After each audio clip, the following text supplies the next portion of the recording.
Today in Ohio, nearly 16,000 children are being cared for away from their parents. Now, more than 9,000 of them are living with foster parents. In the following sponsored segment, we are speaking about the importance of foster care in general children's services. Today, we are talking to Sherry Dunn from the Lucas County Children's Services. How are you? I'm good. How are you? I'm doing good. Now, tell us, what's your title? I am the Foster Care and Adoption Recruitment Supervisor. And how is foster care and recruitment looking right now? We are struggling right now for various reasons. One of the reasons is because of the pandemic. And so my unit is responsible for going out and going to events and hosting events, helping to look for foster and adoptive parents. And we haven't been able to do that. Then a lot of the other sponsors and agencies that we work with, they haven't been out there recruiting either, for their agencies. So it's made it really tough. And then we have an aging population of foster parents, so they're retiring.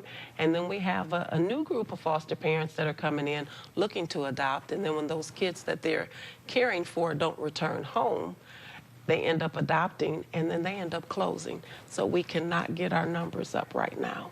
So what happens when you don't have enough foster parents or have a shortage? Well, what's happening right now is that we're using private agencies. There's other private agencies in Lucas County that we contact. We sometimes contract with other children's service agencies in other counties and utilize, those agencies as well. So a lot of our Lucas County kids are not being placed in Lucas County. And if they are, it's very costly because we're using private agencies. And the thing is, I would think if a child is from Lucas County, has grown up here, has lived around here, you'd want to kind of keep them in the same environment in the midst of things changing? Yes, we want to keep Lucas County's kids in Lucas County, but we're having a struggle because we don't have enough foster homes. When you talk about foster parents, I think maybe sometimes that big idea or that title can be a little bit intimidating. How does that break down, or what advice would you give to people who are maybe thinking about it? Well, fostering is a family affair. So if we do have people who are thinking about it and they have children in their home, it's something they need to talk about with their children. Fostering, I guess we would say, is parenting differently and being a professional parent.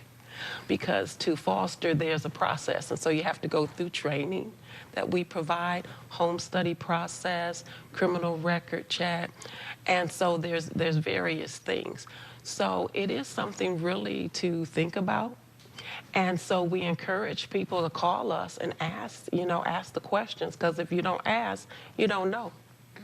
And how does that timeline look for when someone inquires about becoming a foster parent till the very end?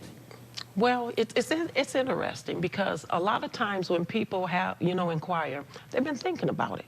And so when we ask them, how long you been thinking about this? Sometimes it's as long as 2 years that people have been thinking about it. So very few people will see us at an event and call us the next day and say, hey, I'm ready to do this. Because it is something to think about. Because when you have your own children, you've got 9 months, to go through the process and get ready. When you become a foster parent, well, no, but when you become a foster parent, you might have a couple hours because we're going to call you and say, hey, we have this child that we want to place in your home, and you got to be ready. Who would you say would be a good example, or who would make for a good foster parent? Well, someone who has patience, someone who's open and willing to learn, because you're going to be dealing with kids who have been dealing with trauma, and this might be something that you're not familiar with. Someone who's willing to take the time, listen to the child, and treat the child just like any other child. Our foster kids are just like any other kids. So they enjoy going places, doing things, being a part of a family, birthdays, all those kind of things. And when you're talking about being a foster parent, do you prefer that they come from 2-parent households? Do you prefer that they are single? I actually have an aunt who watches, and she's a single woman, and she's thought about fostering. What type of demographics are you looking for our people at home? Okay, tell your aunt to call me, because I'd love to talk to her.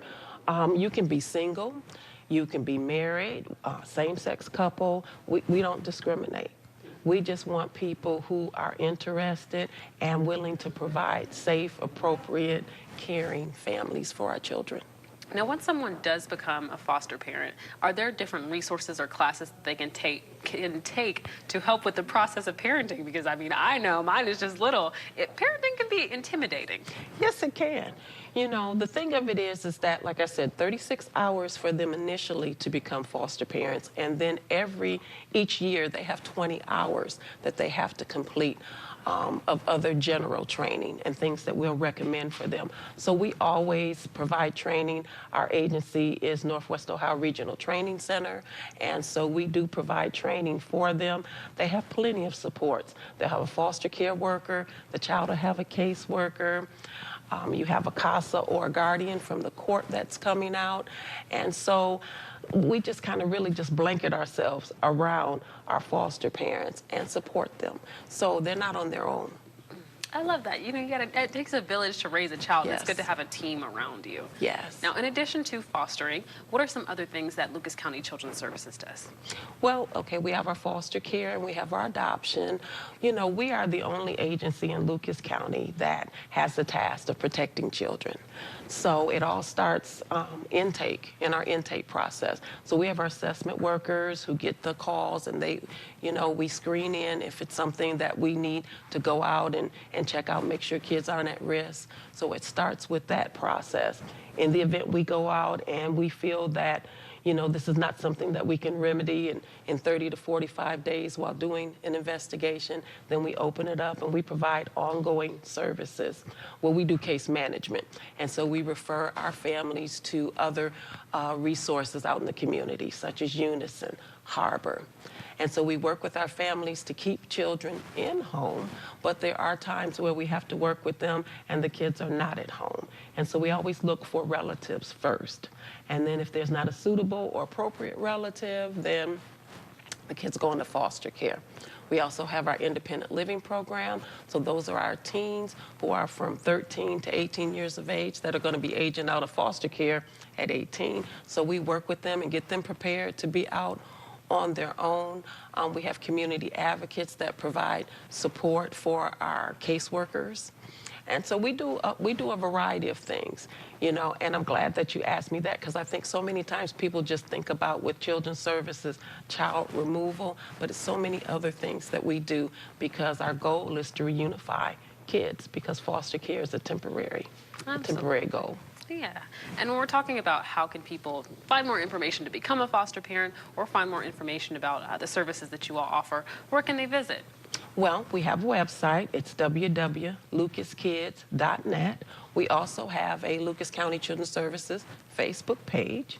And then we have our recruitment hotline, which is 419-213-3336. Awesome. Well, Sherry, thank you so much for joining us. Thank you so much for having me, too.